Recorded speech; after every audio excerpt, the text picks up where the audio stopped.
유대인들에게 전해지는 이런 민담이 있습니다. 한 천사가 어떤 여인에게 나타나서 네가 무엇을 구하든지 내가 그 소원을 들어주겠다. 또한 더 나아가서 네가 지목하는 사람에게 내가 갑절의 축복을 더하여 주겠다 라고 이야기했습니다. 여인이 잠깐 고민에 빠집니다. 무엇을 구할 것인지, 그리고 어떤 사람을 지목할 것인지 잠시 고민하다가 마음의 결정을 내렸습니다. 그리고 자기가 그동안 시기 질투하던 그 한 여인을 지목하고 소원을 말합니다. 내 한 눈을 빼주세요. 이해가 되시는 거죠? 표정들이 좀 반응을 좀 해주세요. 질투의 화신이라고 들어보셨습니까? 질투가 이렇게 무서운 겁니다. 내가 희생하면서까지 그 사람이 안 되기를 바라는 거예요. 성경에도 보면은 시기 질투하는 이야기로 가득 차 있는 것이 성경책입니다. 그냥 고귀한 이야기만 담겨 있는 것이 아니라 인간들의 실상이 적나라하게 고발되어지는 책이 바로 성경책입니다. 최초의 살인을 저질렀던 가인이 동생 아벨을 쳐서 죽인 이유가 뭡니까? 시기 질투 때문입니다.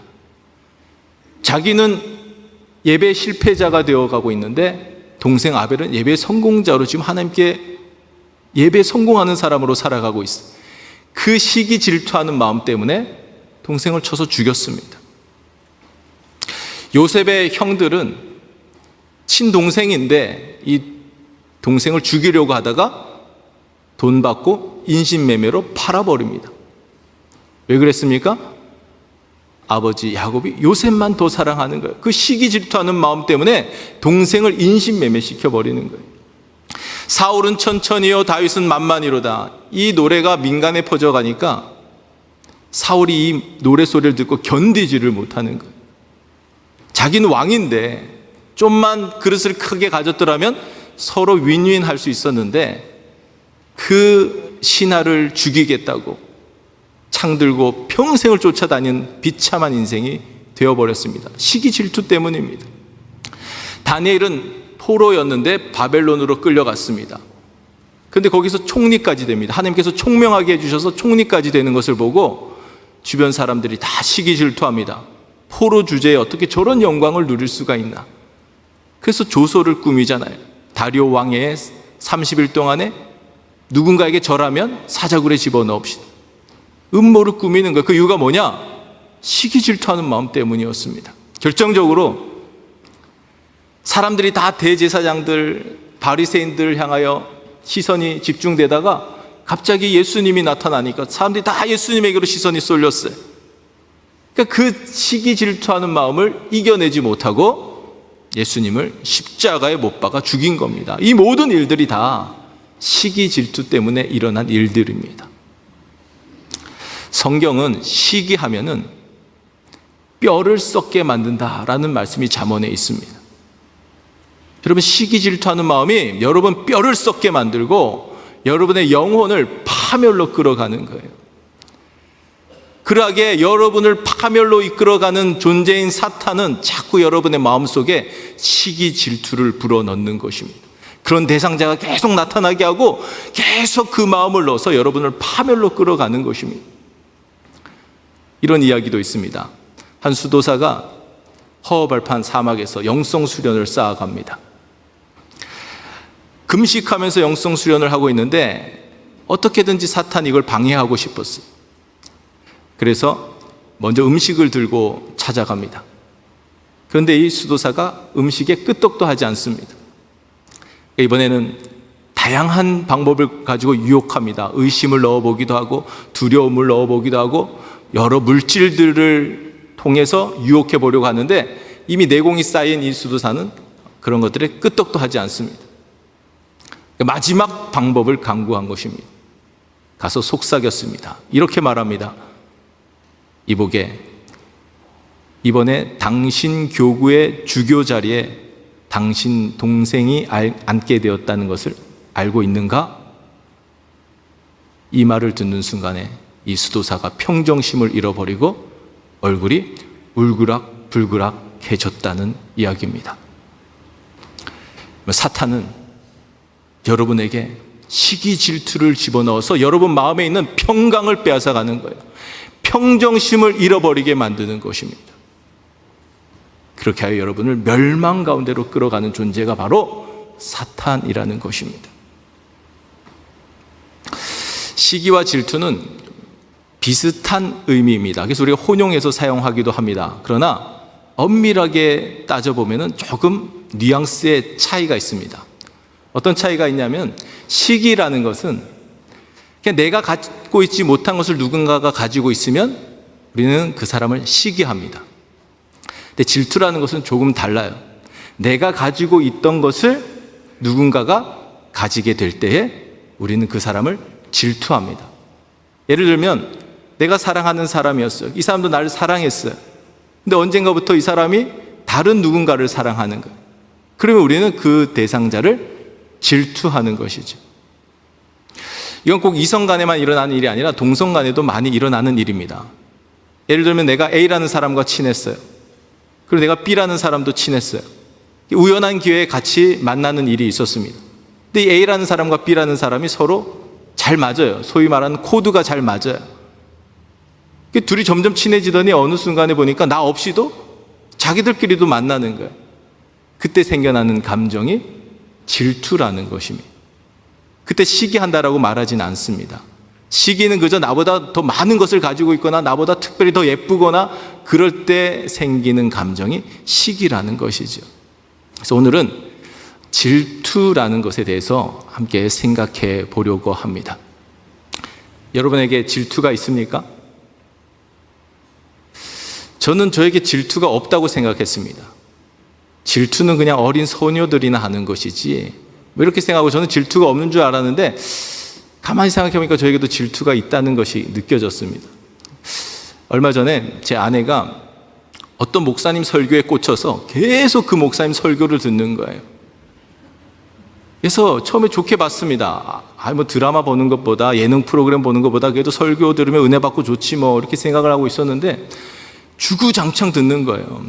그래서 좋았는데 또 은근히 와서 저에게 은혜 받은 것을 이야기를 해줍니다. 별로 듣고 싶지 않았는데 자꾸 이야기를 해주는 거예요. 거기까지는 좋았는데 은근히 저에게 하고 싶었던 말을 이렇게 좀 돌려서 하는 것이 아닌가. 그 목사님은 이 말을 이렇게 표현하더라, 이런 식으로 얘기를 하면서 저에게 설교 이렇게 하세요, 이렇게 말은 못 하잖아요. 그러니까 약간 돌려서 그 목사님은 이렇게 하더라고 하면서 자꾸 이야기를 하는 거예요. 그래서 제가 참다가 본인 교회 목사님 설교나 잘 들으시오 라고 말하고 싶었지만 그렇게 말하면 없어 보이잖아요.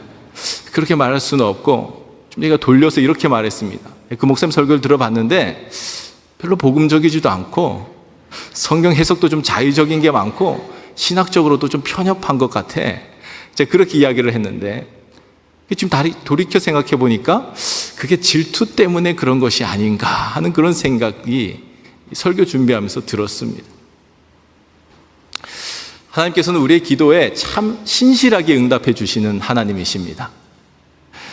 우리가 부목사님 청빙을 위하여 오랜 시간 기도했는데 오래 참은 끝에 참 좋은 목사님을 보내주셨습니다. 제가 이렇게 공공연하게 했던 이야기가 있습니다. 우리 장로님들께도 그런 이야기를 많이 했었는데 신학적으로는 비슷한 성향이어야 좋습니다. 왜냐하면 이게 신학적으로 다르면은 서로 불편하고 더 나아가서 성도님들이 굉장히 혼란을 느끼시거든요. 어떤 목사는 이렇게 얘기하고 어떤 목사는 저렇게 얘기하고 하면 여러분들이 혼란을 느끼고 그럼 교회가 불행해지는 겁니다. 그래서 신학적으로는 비슷한 것이 좋습니다. 그런데 성격이나 캐릭터나 스타일은 좀 다른 것이 좋습니다. 그런 분이 오셨으면 좋겠습니다. 그렇게 생각하고 그렇게 기도도 했는데 정말 딱 그런 분이 오셨어요. 신학적으로는 충돌이 별로 없고 이렇게 비슷하고 스타일은 좀 많이 다르잖아요. 그렇지 않습니까? 그러니까 여러분들이 골라 먹는 재미가 있는 거예요. 똑같은 말씀도 이렇게 전하는 사람이 있고 저렇게 전하면은 스타일이 다르면은 진짜 신선하게 받아들일 수가 있다라는 것이죠. 저는 사실 개인적으로 조금 이렇게 미안한 분들이 있었습니다. 모든 성도님들이 제 설교를 좋아하고 코드가 잘 맞고 그럴 수는 없잖아요. 그건 욕심이고 교만이죠. 뭔가 노력하는데도 뭔가 잘 안 맞는 분들이 계셨을 텐데 그런 분들을 또 우리 강 목사님 잘 채워줄 수 있지 않을까 하는 그런 생각이 들어서 또 하나님께 참 감사합니다. 그때 제가 또 한 번 이런 이야기도 몇 번 한 적이 있습니다.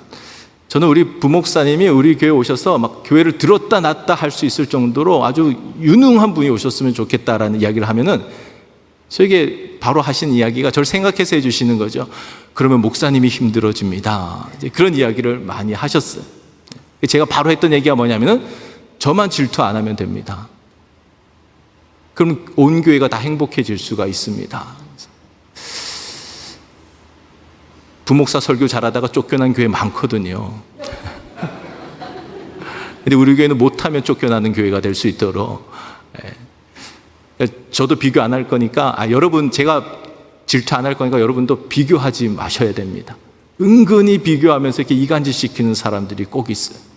제가 전에 부목사로 있을 때도 꼭 저에게 와서 목사님 설교가 담임 목사님 설교보다 훨씬 좋습니다. 뭐 이렇게 하면서 이간질 시키는 거 이것도 별로 좋은 거 아니에요. 그러니까 제가 전하면 그 나름대로 은혜 받으시고 강 목사님이 전하시면 또 그 다음대로 은혜 받으시고 그래서 교회 전체가 행복하게 되기를 간절히 바랍니다. 여러분 질투라는 것은 참 부정적인 감정이에요. 그런데 지금 하나님께서 오늘 뭐라고 말씀하십니까? 내가 질투하는 하나님이다. 질투는 분명히 부정적인 감정인데 또 한편으로 생각해 보면 이 질투는 사랑의 가장 강력한 표현입니다. 그게 바로 질투하는 하나님이라는 말 속에 담겨져 있는 의미입니다. 예를 들어서 제 아내가 옆집 남자에게 끌려서 옆집 남자에게 한눈 팔고 그 옆집 남자하고 같이 데이트를 한다면 그때 제가 어떤 마음이 들어야 정상이겠습니까? 난 쿨한 사람이니까 뭐 그 정도 이해해 줘야지 뭐 그게 쿨한 겁니까? 그건 정신 나간 사람인 거죠. 더 나아가서 제 아내를 사랑하는 마음이 없어져 버린 것이죠. 제가 정말 아내를 사랑한다면 눈 돌아가야 되고 울그락불그락해지는 것이 그게 정상이죠.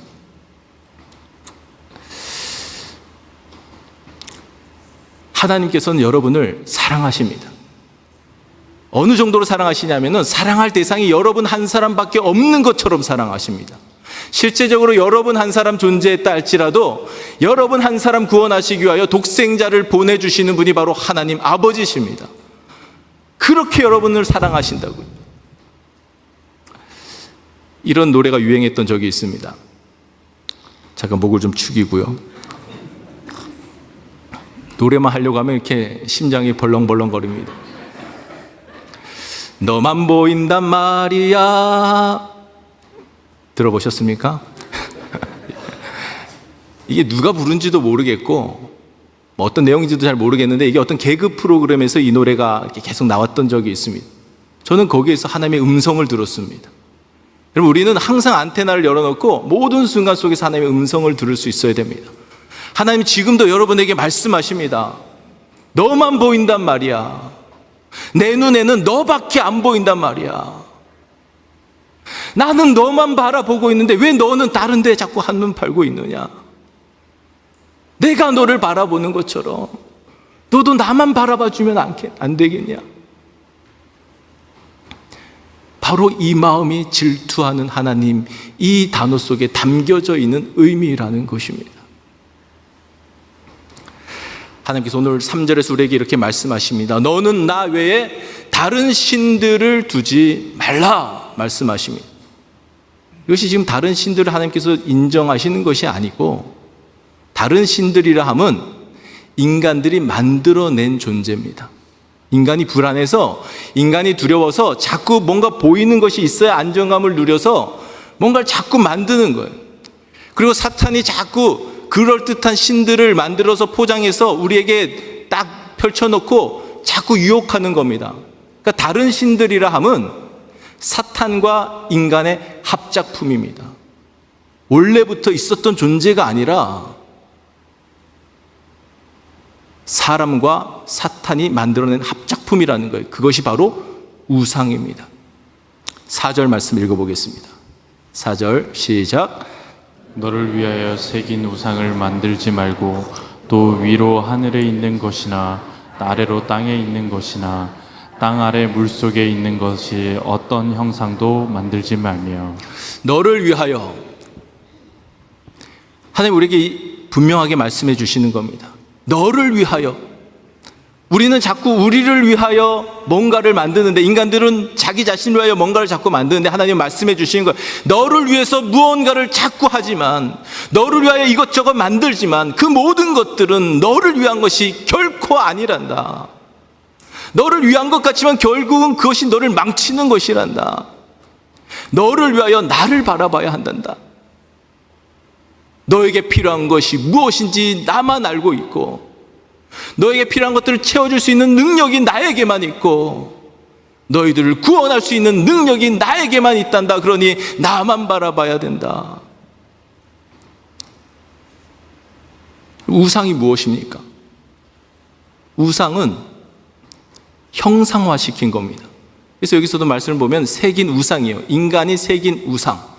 하늘에 있는 것이나 땅에 있는 것이나 땅 아래 물속에 있는 그 무언가를 형상화시킨 것, 그게 바로 우상입니다.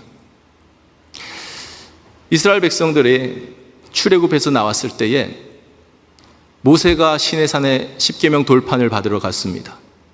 그때 밑에서 이 사람들이 했던 짓이 뭡니까? 금송아지 우상을 만들고 그 앞에서 춤추고 난리를 피웠어요. 아론도 합세해서 그 일을 만들어냈습니다. 그들이 금송아지를 만들어 놓고 했던 말이 뭡니까? 이것이 우리를 애굽에서 인도하여 낸 신이다. 그들이 하나님을 안 믿은 게 아닙니다. 자기들 건져낸 존재가 하나님이라는 것을 알았습니다. 그 하나님을 형상화시킨 게 바로 금송아지예요. 여러분 얼핏 생각하면은 그게 뭔 그렇게 큰 죄인가, 그렇게 생각하실 수가 있습니다. 아니 하나님 기념하려고 지금 만들어 놓고 하나님 기억하려고 하는데 그게 뭔 그렇게 큰 죄인가, 이럴 수가 있는데, 이게 왜 죄가 되냐 하면은 하나님을 어떤 작은 공간 속에 가두어 두려고 하는 거예요. 인간에게는 그런 심리가 있습니다. 딱 가두어 두고 하나님 제 인생에 많이 개입하지 마세요. 제가 좀 잘못하고 타락하고 그럴 때 그냥 좀 모른 척 해주세요. 제가 하나님 필요할 때 찾을게요. 그냥 알라딘 램프의 지니처럼 그냥 가만히 계시다가 제가 가서 필요할 때 요청하는 것만 들어주시면 돼요. 그런 마음이 인간들에게 있다는 것입니다. 창조주와 피조물로서의 관계가 아니라, 아버지와 자녀로서의 관계가 아니라 그냥 필요할 때마다 찾는 그런 존재, 도깨비 방망이 들고 있는 그런 존재, 자꾸 가두어 두려고 하는 게 문제가 된다라는 것입니다. 이스라엘 백성들은 성전을 중요시 여기는 사람들입니다. 그건 참 좋은 것이죠. 근데 그것이 지나쳐서 성전이 우상이 되어버렸습니다. 어떤 사람들은 농담으로 스데반 집사가 돌에 맞아 죽은 이유가 설교 길게 하다가 죽었다, 뭐 이렇게 표현하기도 하는데요. 좀 길긴 길죠. 그런데 그 설교의 내용을 쭉 읽어보면은 설교의 핵심이 뭐냐면 하나님은 성전에 갇혀 계신 분이 아니다라는 걸 설교하다가 성전을 중심으로 기득권을 형성하고 있었던 사람들이 스데반을 돌로 쳐서 죽였던 것입니다. 광야에서 이런 일도 있었습니다. 이스라엘 백성들이 다 불뱀에 물려 죽게 되었습니다. 그때 모세가 하나님의 말씀을 받고 놋뱀을 만들어서 장대에 끼워서 높이 달아 세웠습니다.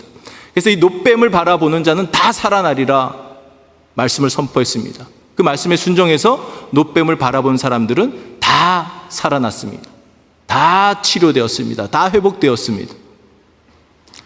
예수님을 상징하는 것이죠. 십자가에 달리신 예수님을 상징하는 것입니다. 그러니 그게 얼마나 귀한 것이 되겠습니까? 그거 보면 다 살아났는데, 기적을 체험했는데, 오늘날 그 놋뱀이 계속 남아 있었더라면, 그거 경매에 붙이면 이게 얼마나 값이 천정부지로 올라가겠습니까? 그것이 히스기야 시대까지 이어져 왔습니다. 히스기야 왕이 다 우상들을 철폐하고 다 깨뜨리면서 그 놋뱀도 깨뜨려 버렸습니다. 그리고 그 이름을 느후스단이라고 붙였습니다. 하나님께서 그것을 기뻐하셨습니다. 사람이든지 물건이든지 한때 쓰임 받았다고 해서 그것을 지나치게 기념하면서 그것을 우러러보고 그것을 우상으로 만드는 것을 하나님께서 기뻐하지 않으신다는 것입니다. 오늘 우리도 마찬가지예요. 십자가를 바라보라 할 때는요, 더 정확하게 표현하면은 십자가에 달리신 예수 그리스도를 바라보라는 의미입니다. 예수 그리스도 없는 십자가가 무슨 의미가 있습니까? 예수 그리스도가 없는 십자가는 그냥 사형틀에 불과한 것입니다. 그냥 비참한 자리일 뿐입니다. 거기에 예수님이 달리심으로 그 비참한 자리가 은혜의 자리로 바뀌어진 것입니다. 오늘날 우리가 예수님의 정신 없이 그냥 십자가 목걸이 걸고 다니고, 그럼 뭔가 좋은 일이 있을 것 같고, 그냥 차에다가 십자가 걸고 다니면 사고 안 날 것 같고, 이런 것들이 다 십자가를 지금 우상으로 만드는 거예요. 십자가 정신은 온데간데 없고, 십자가 정신으로 삶을 살아가려고 하는 것은 전혀 없고, 그렇게 우상화시키는 것을 하나님 기뻐하지 않으신다는 것입니다.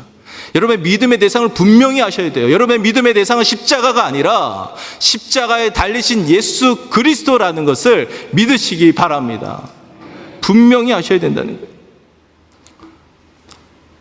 또한 우상은 하나님만큼 사랑하는 무언가, 그게 바로 우상입니다. 여러분 가운데 하나님을 사랑하지 않는 사람은 단 한 사람도 없으시죠? 하나님 사랑하지 않는데 여기 나와 있을 이유가 뭐가 있겠습니까? 다 사랑하니까 오시는 것인데, 문제는 뭐냐? 하나님도 사랑하면서 다른 무언가도 동시에 사랑하고 있다는 것이 문제입니다. 중요하게 여기는 여러 가지 중에 그저 하나님을 한 가지 정도로 생각하는 것이 문제라는 것입니다. 우상은 하나님께서 미워하시는 것입니다. 우상은 하나님의 반대편에 세워지는 것입니다. 그래서 여러분이 무언가를 사랑한다고 하면서 하나님 반대편에 세우는 우를 범하시면 안 됩니다. 그래서 부모를 공경하라 설교할 때에도 왜 제사 지내면 안 된다고 했습니까? 우상이 되니까. 그 앞에서 절하고 빌면은 뭔가 화가 임하지 않고 복이 임할 것이라는 그런 우상 숭배 요소가 제사에 담겨 있기 때문에 기독교에서 그것을 금하는 것입니다. 그러니까 돌아가신 부모님이 그걸 원치 않으시는 거예요. 이미 영적 세계에 들어가 계신 분들은 다 알기 때문에 그걸 원치 않는 거예요. 왜 부모님을 우상의 자리로 몰아넣는 것입니까? 자녀들 설교하면서도 했잖아요. 자녀들을 잘못 사랑한 나머지, 삐딱하게 사랑한 나머지 자녀가 우상이 된 경우가 얼마나 많이 있습니까? 여러분, 그거는 하나님의 반대편에 세우는 거예요. 우리 자녀들을. 그것처럼 비참한 일이 어디 있습니까? 여러분, 착각하시면 안 됩니다. 여러분의 자녀들이 여러분의 것이 아닙니다. 여러분에게서 나왔다고 해서 여러분의 것이 아닙니다.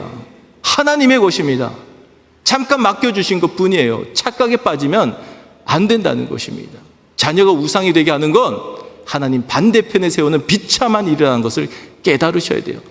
하나님 사랑하기 때문에, 하나님의 것이기 때문에 하나님의 말씀과 훈계로 잘 양육하는 것이 부모로서 해야 할 전부입니다. 그 이상도 그 이하도 아니라는 것입니다. 예수님은 이렇게 말씀하셨죠. 하나님과 재물을 겸하여 섬길 수 없느니라. 이미 자본주의 시대가 올 것을 예수님은 이미 다 예견하시면서 우리에게 해주신 말씀이에요. 하나님과 재물, 하나님과 돈, 동시에 섬길 수 없다. 여러분, 지금 하나님만 섬기고 있습니까? 아니면 돈도 겸하여 섬기고 있습니까? 여러분, 지금 돈 위에서 돈을 다스리면서 살아가고 있습니까? 아니면 돈 밑에 들어가서 허우적거린 인생 살아가고 있습니까? 북한은 김일성 3대 독재가 지금도 우상화 작업을 계속 이어가면서 그들이 우상이 되고 있습니다. 가끔 영상을 통해서 보시잖아요. 남한으로 내려온 북한 사람들이 뭐 어떤 행사 때문에 왔다가도 뭔가 그 사진이 뭐 흔들리거나 뭐 이렇게 떨어져 있거나 하면 막 난리를 치잖아요. 그 김일성 그 동상 앞에 가면은 막 우리가 하나님 앞에 사는 거 그 이상으로 막 벌벌 떨면서 하잖아요. 그게 다 우상화 작업을 한 거예요. 세뇌를 시킨 것입니다. 그런데 그 북한에도 그들을 우상으로 생각하지 않고 하나님만을 섬기는 지금 지하교회 성도들이 있습니다. 북한 선교사님이 오셔서 우리에게 전해 주었잖아요. 오히려 그들이 우리를 위하여 기도하고 있다고. 뭐라고 기도한다고 했습니까? 남한과 이민교회의 성도들이 자본주의의 물결에 휩쓸려서 변질되지 않기를 위하여 기도하고 있다는 거예요. 여러분, 그 기도에 떳떳하십니까? 부끄럽다는 생각이 들지는 않습니까? 무엇보다도 우리에게 있어서 최대의 우상은 바로 나 자신입니다. 김동호 목사님이 작년에 부흥에 오셔서 설교해 주실 때 그런 이야기를 했던 적이 있습니다. 사탄교라는 게 있다고 했죠. 사탄교도 경전이 있다고 했습니다. 그래서 그 사탄교의 경전이 무엇인가 궁금해서 펼쳐보니까 1장 1절이 뭐냐? 너 자신의 주인은 너다. 이게 사탄교 경전의 가장 중요한 메시지라는 것입니다. 당연한 것이죠. 사탄이 최초의 인간인 아담과 하와에게 다가와서 그들 유혹했던 말이 무엇입니까? 네가 이 실과를 먹는 날에는 내 눈이 밝아져서 하나님처럼 될 것이다. 여러분, 이 사람들이 그냥 선악과가 맛있어 보여서 그냥 따먹은 게 아닙니다. 하나님처럼 되려고 한 거예요. 그러니까 사탄이 하는 일은 뭐냐? 하나님을 우리에게서 사라지게 하고 하나님을 바라보는 눈을 감기게 만들어서 하나님 없이 네가 네 인생의 주인이 되고 네가 네 인생의 하나님 되어서 살아가라. 그것이 사탄이 여러분에게 쓰는 전략입니다. 온갖 달콤한 것들로 여러분에게 가져와서 끊임없이 유혹하는 겁니다. 광명한 천사로 다가오는 거예요. 사탄이 여러분에게 뿔 달고 다가오지 않습니다. 여러분, 세상 문화들 한번 찬찬히 보세요. 그때 우리가 문화를 다 적대시할 필요는 없고 잘 분별해서 받아들여야 되는데, 세상 노래들 들어보세요. 드라마, 영화, 책 다 보세요. 네 인생의 주인은 너다라는 게 쫙 깔려져 있어요. 거기에 현혹되어서 넘어가면 안 된다는 것입니다. 교회가 문화를 다스릴 수 있어야 된다는 거예요. 하나님 없는 나는 아무것도 아닙니다. 하나님 없는 나는 모든 것들이 다 부질한 것들이에요. 부질 없는 것들이 아무리 많이 가져도, 아무리 많은 것들을 성취해도. 지난주 수요일 날 자존감에 대해서 설교하면서도 하나님 안에서 나를 발견할 때에 진정한 나됨을 발견할 수 있는 것입니다. 하나님과 연결되어져 있는 나, 하나님 안에서 살아가는 나, 그 사람이 자존감 가운데 의미 있고 능력 있고 승리하는 삶을 살아갈 수가 있다라는 것입니다. 5절 말씀 읽어보겠습니다. 시작. 그것들에게 절하지 말며 그것들을 섬기지 말라. 나 내 하나님 여호와는 질투하는 하나님인즉 나를 미워하는 자의 죄를 갚되 아버지로부터 아들에게로 3, 4대까지 이르게 하거니와. 하나님께서는 양다리 걸치는 것을 제일 싫어하십니다. 그러니까 하나님도 섬기면서 다른 무언가를 섬기는 걸 하나님은 너무 싫어하시는 거예요. 하나님도 사랑하긴 하지만 다른 것도 동시에 사랑하는 것을 하나님은 기뻐하지 않으신다라는 것입니다. 그렇게 하는 것이 하나님을 미워하는 것이라고 말씀하고 있고요. 그게 바로 죄라고 말씀하고 있고요. 그 죄는 하나님이 반드시 갚으신다라고 말씀하고 있습니다. 부부간에도 한눈 팔면 큰일 납니다.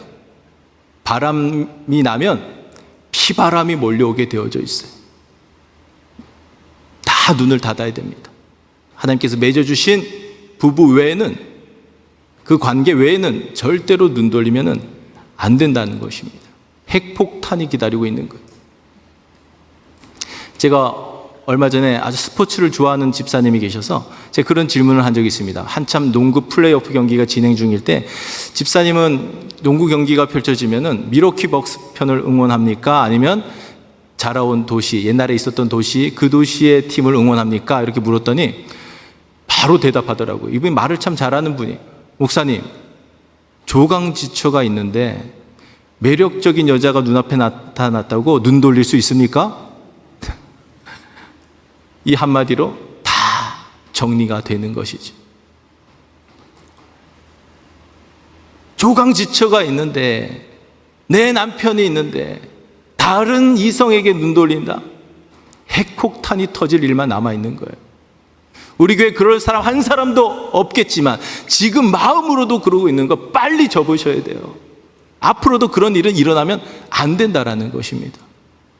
지금 북한도 핵폭탄 없애겠다고 하는데 저는 이번에 다 없앴으면 좋겠어요. 왜 북한만 없애라고 하는지를 모르겠어요. 강한 나라는 자기들 몇십 개씩 다 갖고 있으면서 왜 북한만 없애라고 하는지. 북한도 없애야 되지만 다 없애야죠. 여러분 가정에 있는 핵폭탄도 다 없애야 됩니다. 하나님 외에 다른 거에 눈 팔고 있는 모든 것들이 다 핵폭탄이에요. 그게 터질 날이 다가온다는 것입니다. 오직 하나님만 바라보아야 된다는 거예요. 오직 하나님만 의지해야 된다는 것입니다. 6절 말씀 읽어보겠습니다. 시작. 나를 사랑하고 내 계명을 지키는 자에게는 천대까지 은혜를 베푸느니라. 하나님의 진노는 3, 4대까지 이른다고 했습니다. 근데 하나님을 사랑하고 하나님의 계명을 지키는 사람에게는 은혜를 베풀어 주시는데 언제까지요? 천대까지 은혜를 베풀어 주신다는 거예요. 또 이걸 또 문자적으로 해석해서 내가 죄를 지으면 내 3, 4대까지 망하겠구나. 내가 지금 이렇게 일이 안 풀리는 것은 우리 증조 할아버지가 우리 고조 할아버지가 지금 뭔가 죄를 지어서 그런가 보다. 이 말씀이 그러라는 게 아니에요. 이 말씀의 의미는 뭐냐? 하나님의 진노는 짧고 하나님의 은혜는 길다라는 것입니다. 하나님은 여러분에게 진노하기를 기뻐하시는 하나님이 아니라 하나님은 은혜 베풀기를 기뻐하시는 하나님이라는 말씀입니다. 제가 이 말씀을 준비하면서 떠오른 한 장면이 있습니다. 바로 갈멜산의 그 엘리야와 그 바알 선지자들의 대결입니다. 그 앞에서 백성들에게 이렇게 선포하죠. 열왕기상 18장 21절에 보면 이렇게 선포합니다. 너희가 두 사이에서 어느 때까지 머뭇머뭇하려느냐. 여호와가 만일 하나님이면 그를 따르고 바알이 만일 하나님이면 그를 따를지니라. 21절. 그때 백성들이 어떻게 했다고요? 말 한마디도 대답하지 못했다. 무슨 의미일까요? 할 말이 없었다는 겁니다.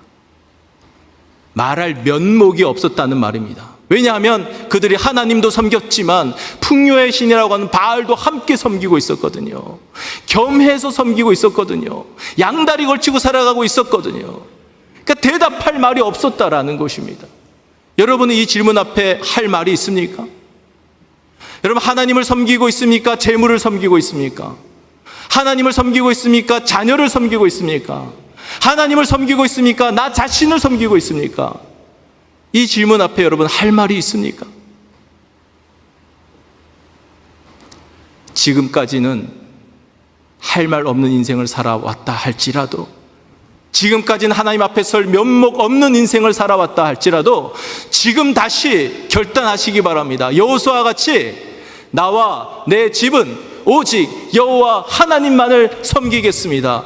말로만의 결단이 아니라 삶으로 결단이 이어져서 하나님께서 여러분을 보실 때 질투할 것이 전혀 없도록 하나님께서 진노는 완전히 거두시고 은혜 베풀 일만 남아있을 수 있도록 천대까지 영원까지 여러분에게 은혜가 베풀어지기를 주의 이름으로 간절히 축원합니다.